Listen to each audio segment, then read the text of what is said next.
space with the Raptor Resource Project, and Amy's done a fantastic job just with the blogs. I learned a lot going through, and we're going to talk with her today and bring her on. Amy, are you there? I am, John. Thanks. Can you hear me? I can hear you just fine, and I think if I can, everyone else should be able to hear. So anyway, welcome, Amy.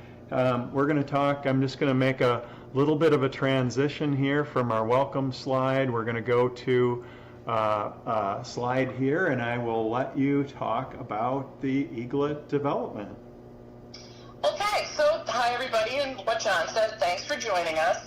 We're going to start at the very early stages of fertilization. So as a fertilized yolk travels through mom's oviduct, it begins dividing to form the basic template that underlies all vertebrate life. Think about us. We have insides and outsides. We have a front side and a back side, and we have top and bottom sides. At 4 days of age, so mom's probably just the egg, maybe it's a day or two old. The embryonic eagle looks more like a tiny tadpole than a bird, but it has basic life support structures like a heart, and it can transport materials through its developing circulatory system. We know that our little eaglet can't grow and develop without nourishment, and of course it doesn't have a placenta like us placental mammals.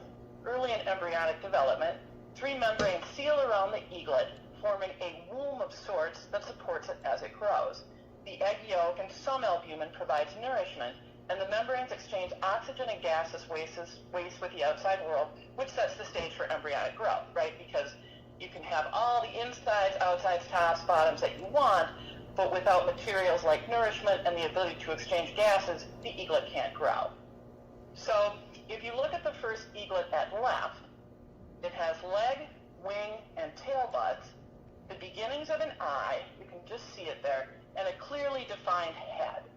Since it lacks a beak and digital grooves, if you look real closely there, the digital grooves are the precursors of wings and toes. It's probably around 6 days of age. At 9 days of age, which we don't see here, our little eaglet will have stiff differentiated limbs, the beginnings of a beak, and although obviously it's cloacal, we can't see it, it will have a defined sex.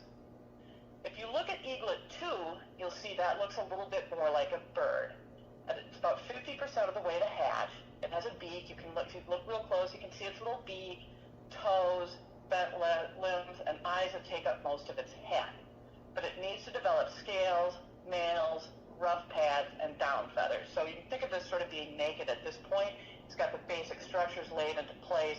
It has the organs it needs, but it has yet to develop its sort of outside coverings, and there's a lot of room for growth in its organs yet. It's also a lot smaller than it looks in this image.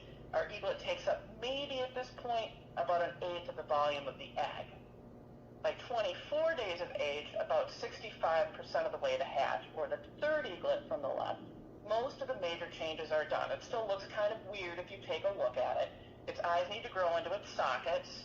Its natal down has to grow from feather germs, and again, it has to get a lot larger. If you look at its limbs, you can also see we still need a little bit more differentiation in the digits, although the tail buds are there and fairly well formed. It also has tiny ear holes. You can see that, and of course at this point, not only has a beak, it has an egg tooth. So it's set for hatching in almost every way, except its intestines need to be drawn into its body cavity needs to seal, and of course it needs to get a lot larger. Now if you look at the second to last eaglet, that one is almost ready for hatching. This illustration doesn't show it, but it turned around so that its head is at the large or blunt end of the egg. If you've ever peeled a hard-boiled egg, you know there's an airspace there. That has a purpose. The young eaglet will stick its head up into the airspace, breathe air with its lungs for the first time, and absorb the remaining yolk and albumin into its body to provide energy for hatching. So we pointed out the eaglet belly button or yolk sac scar after it draws the egg into its body, and again, the yolk, this is right before hatching. That zips up, but it leaves a little scar, the eaglet belly button or yolk sac scar. At this point, the hatching muscle, which is a one-time structure used only during hatch, and this is all going on, by the way, in the D34 egg right now, as far as we know, that muscle is going to contract, so it's going to sort of snap shut, that will pop the chick's head or the eaglet's head back. Its egg tooth, which almost, as John pointed out, is a little bit more like a ridge, because we can see so clearly with these cameras, will come into contact with the eggshell and cause it to crack. We don't see this. It hasn't hit the outside eggshell yet, but the long hatching process has begun. And again, this is probably what's going on in the eggshell right now. So.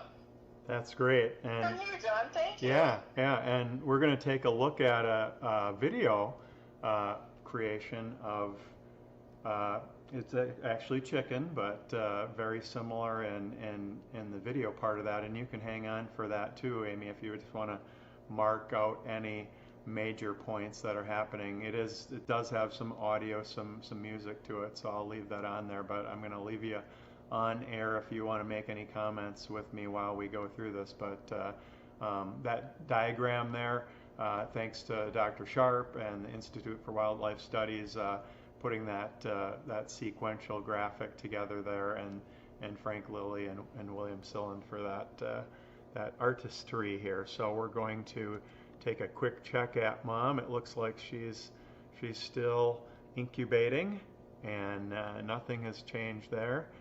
Just from another angle, a little bit closer, we've got a beautiful view of her here. And earlier today, I was remarking, and we were zooming in and taking a look at some of the beating of the rain droplets on her feathers. Pretty amazing to see how the waterproofing of the feathers works there. So let's take a quick peek at this video here. I'm going to make this video live, and we'll talk